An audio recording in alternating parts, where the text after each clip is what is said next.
Hey guys! As you can see, I am surrounded with books. And I know it doesn't seem a lot, but it's kind of a lot because these are my physical TBR.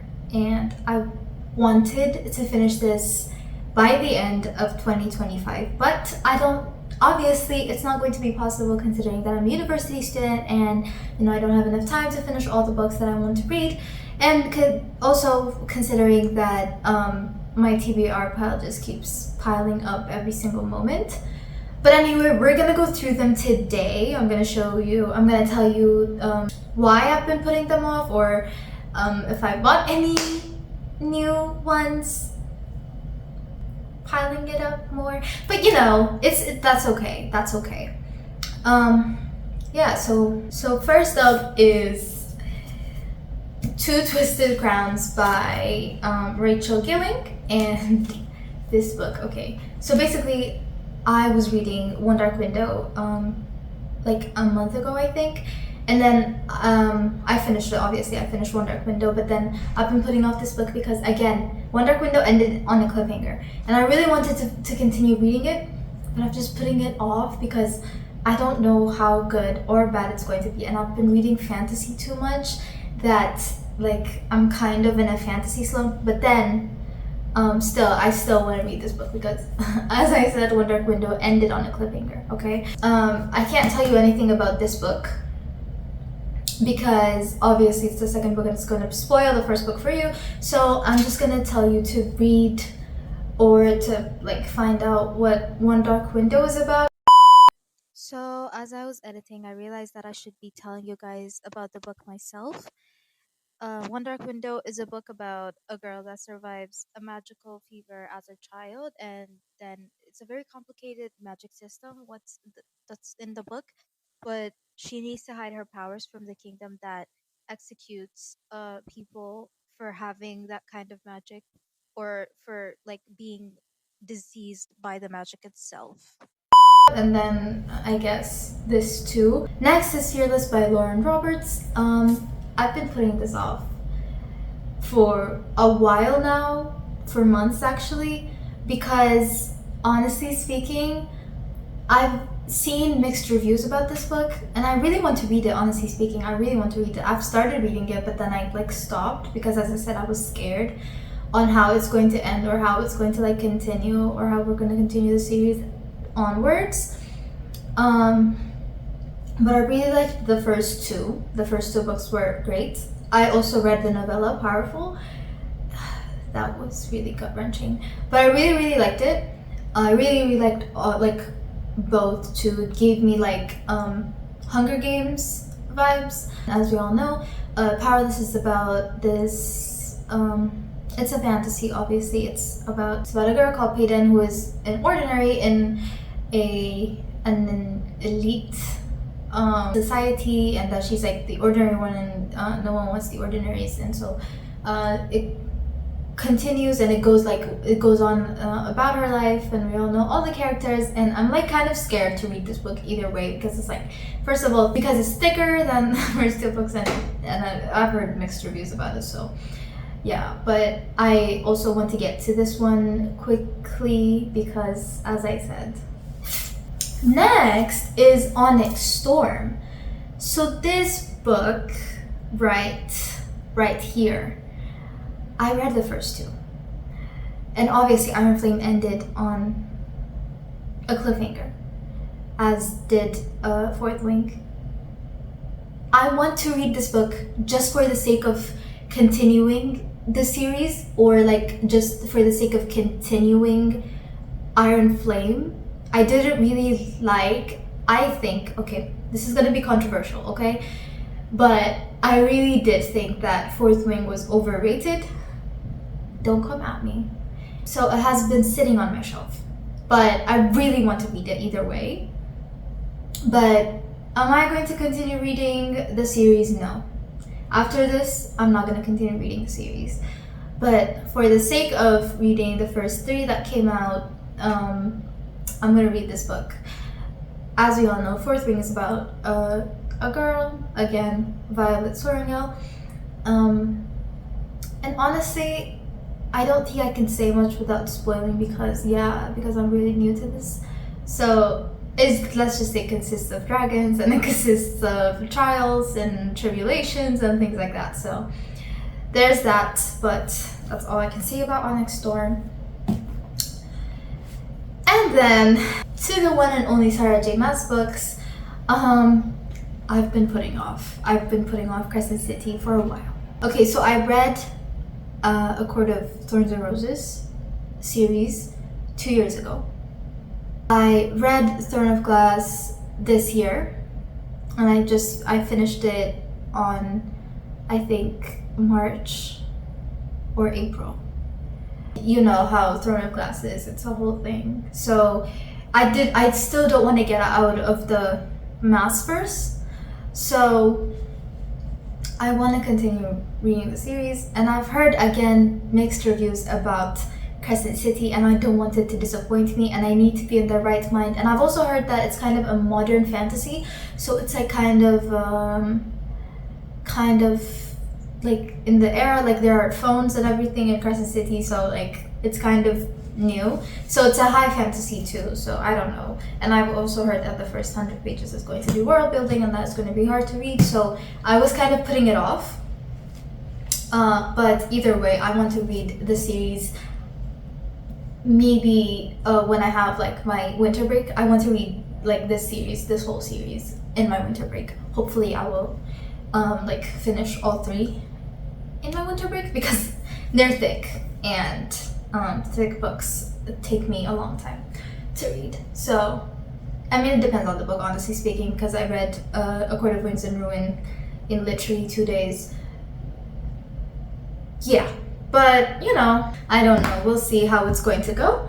But anyway, I got these two, like, I think I got these two this year. Yes, I got these two this year, but I got this after I couldn't find this like anywhere where I lived. I couldn't find this anywhere, so I had to order it from Amazon, and yeah, I just got this, so it's kind of new. It's not kind of new, it's actually new. So yeah, but you know, it's still Crecent City, so either way I needed all 3 books to continue reading.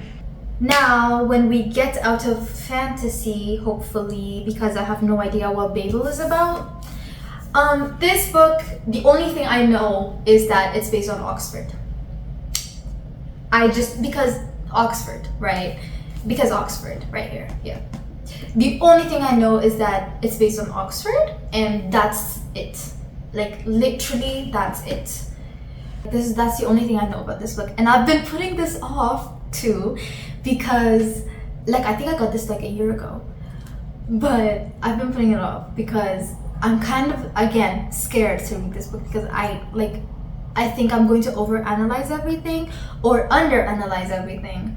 So I'm like, should I not? And I heard that it's kind of like you kind of have to make it a study, as in like you need to read it, you need to be very immersed while reading this book, like you need to annotate and everything. I mean, I love annotating, you know, like it depends on the book, and I don't know if I will understand anything that's gonna happen in this book.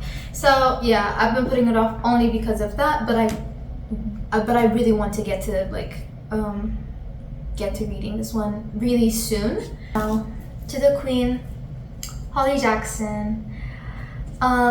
The reappearance of Rachel Price came out in 2024, and I've been waiting, okay? I've been waiting to read it, but then I got into a reading slump, and then I didn't get to reading it, and then it was just sitting on my shelf. And now I want to read it though. Now I'm in my thriller era, so this is probably going to be read in a few days.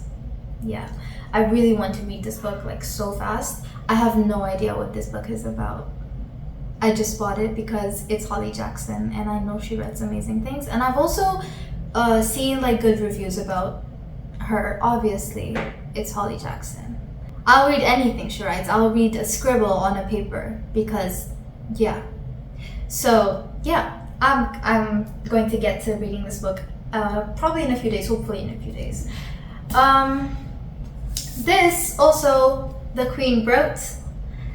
Not Quite Dead Yet. Now, Not Quite Dead Yet, I bought after I came here. So if you haven't seen that video, here you go. But yeah, so I did read the theory, and I am reading Then She Was Gone, but I haven't gotten to read Not Quite Dead yet, because as you see, it's a really big book. It's a really big book, and the fonts are okay, I guess, but still, you know, it's kind of scary.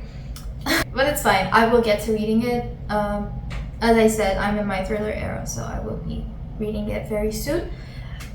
And it's Holly Jackson. As I said, I'll read anything she writes. Now, we're going to come to the classics. This is not a classic, but to the classics. Now, oh wait, let me talk about this first. Now, this book, I have no idea what it's about. I thought it was going to be like Bridgerton style. It says Brighton here. I don't know. I thought it was going to be Bridgerton style, or I thought it was going to be like, I don't know. I honestly don't know why I've been putting it off, honestly. I don't know why, but I did. Like, it's been sitting on my shelf for a good while. I started reading it, like a few years ago, like maybe 3 years ago. Damn, I found the book. Maybe 3 years ago I started reading it, but then I didn't like finish it, so I guess I DNF'd it. I don't know why I DNF'd it. I don't remember anything, honestly, so I'm gonna like read it. Now, these 3 classics I have not read, and I think it's been 4 years since they've been on my shelf. So yeah, I have to read these books because, first of all, I'm kind of intrigued, honestly speaking. The only reason why I was reading these was because I've never like actually sat down and read classics, but I've heard that these are modern classics and that they are kind of easy to read and that they are the best thing that has ever been written. I don't know, honestly speaking, I literally have no idea what this book is about, but I'm kind of intrigued. It literally says that, I think it's like a dystopian book, a dystopian like a dystopian fantasy or something. I have no idea what this book's about, honestly speaking. Wait, let's see. Life in the community where Jonas lives is idyllic. Designated birth mothers produce new children who are assigned to appropriate family units, 1 male, 1 female to each. Citizens are assigned their partners and their jobs. No one thinks to ask questions, everyone obeys. The community is a precisely choreographed world without conflict, inequality, divorce, unemployment, injustice, or choice. Everyone is the same, except Jonas. At the ceremony of 12, the community's 12-year-olds eagerly accept their predetermined life assignments, but Jonas is chosen for something special. He begins instruction in his life work with a mysterious old man known only as the Giver. Gradually, Jonas learns that power lies in feelings, but when his own power is put to the test, when he must try to save someone he loves, he may not be ready. Is it too soon or too late? This is why I want to read it. I guess this is why I want to read it. Yeah, I want to read this book. It kind of seems interesting. So I'm gonna be reading The Giver, hopefully. Maybe I'll do like another vlog on reading classics. And then To Kill a Mockingbird by Harper Lee. Now, this book, right? I read a quote.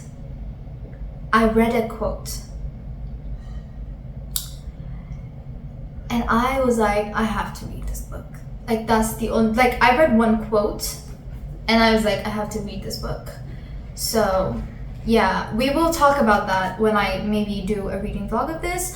But yeah, that's why I want to read this book. And also I've also heard that it's really good and that's it's another classic, it's another modern classic book. But yeah, I want to read this book too. Next is Atonement. Now, this book, I don't remember anything, honestly speaking. So I'm gonna read it. Yeah, I'll be reading this book too. So that's the whole of my TBR. Tell me what you guys want me to read first in this pile, and then I think that's pretty much it. But these were my plans of 2025, but I don't think that is possible, so I'm gonna try as best as I can to read most of them. But yeah, thank you for watching this video. Hope you enjoyed it, and